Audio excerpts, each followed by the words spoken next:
I wanted to bring something really important to your attention. Rhonda mentioned it in her prayer. I reflected on it briefly in the e-news, the weekly e-news this week, and that was the response to the Hopefield appeal last week. So a couple of weeks ago, we let you know that the pantry that Hopefield used to distribute non-perishable goods to those who are part of their service and beyond was empty, and they were turning people away because of a lack of items in the pantry. And the response that you had was, well, heartwarming to say the least.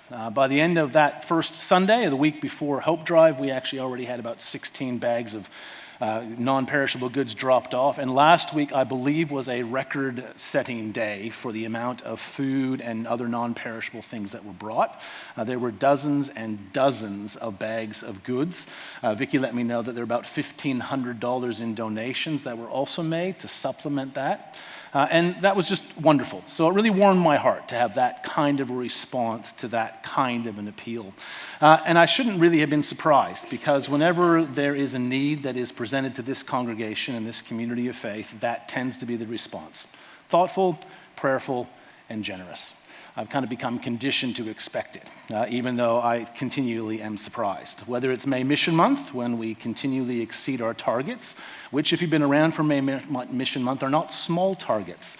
$190,000 is not a small amount of money, but we exceed that target year after year after year.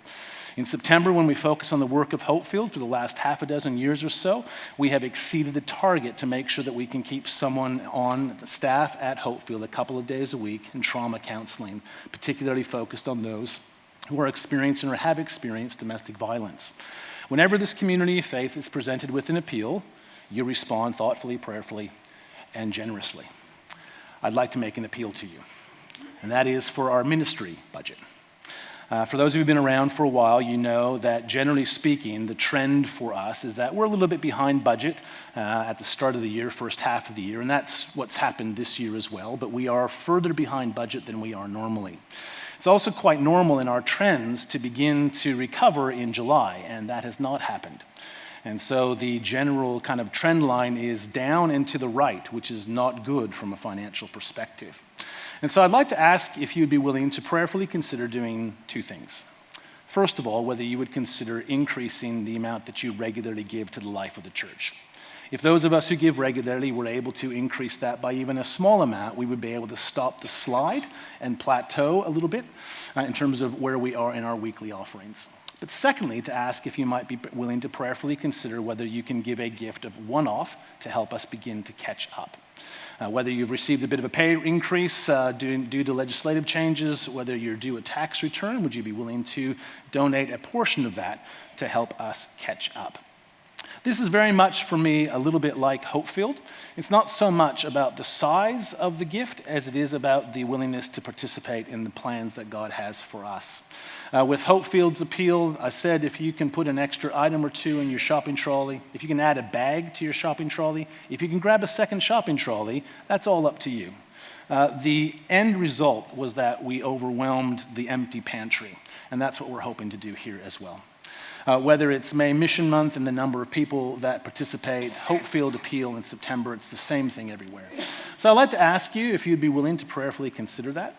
Over the course of this week, we'll be sending out some more detailed information about that to help inform decisions that you might make. And I want to thank you in advance for the response that I have been conditioned to expect.